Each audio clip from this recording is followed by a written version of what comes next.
نور مسجد میں میری امامت تھی اور مرحوم یوسف میمن مشہور نعت خواہ ہیں، ان کے چھوٹے بھائی میرے پاس آئے اور ایک دعوت نامہ دیا مجھے کہ مولانا شاہ احمد نورانی نے آپ کو یہ دعوت نامہ بھیجا ہے. تو اس میں کچھ لکھا تھا کہ فلاں دن وہ شام کو میرے گھر پر وہ دعوت اسلامی کے سلسلے میں اور یہ علامہ ارشد القادری اور سب آئیں گے اور کچھ ہے مطلب میٹنگ.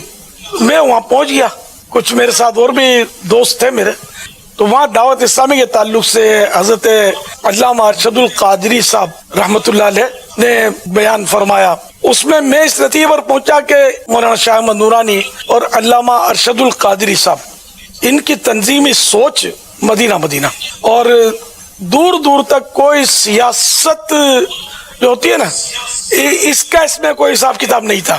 خیر اجلاس ہوا اور دیر تک ہوتا رہا.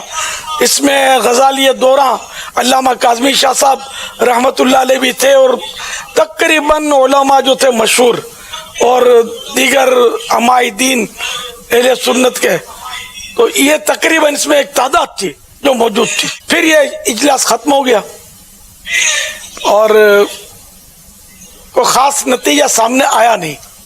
پھر جب میں 2 ذی قعدۃ الحرام دارالعلوم امجدیہ میں صدر الشریعہ مولانا امجدی صاحب رحمۃ اللہ علیہ کے عرس میں گیا تھا، تو وہاں مجھے مولانا قاری رضا المصطفیٰ ملے کہ ہمارے ماموں، ان کے ماموں تھے مولانا ارشد القادری صاحب، وہ آپ کو یاد کر رہے ہیں، بولتے ہیں کہ الیاس قادری کو میں دعوت اسلامی کا امیر بناؤں گا وغیرہ وغیرہ.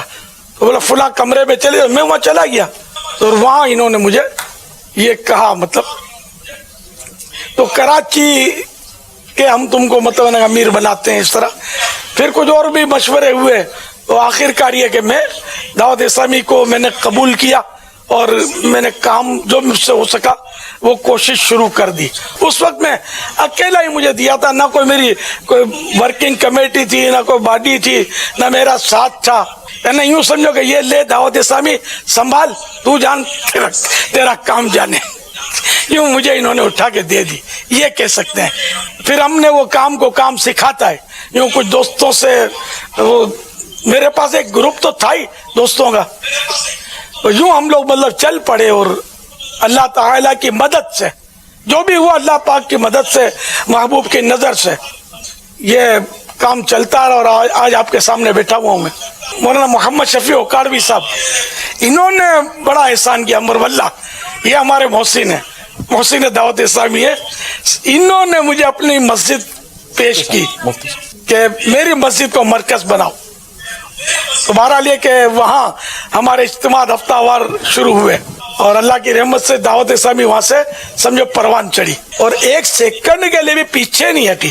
یہ برابر بڑھتی چلی جا رہی ہے اللہ کے فضل و کرم سے.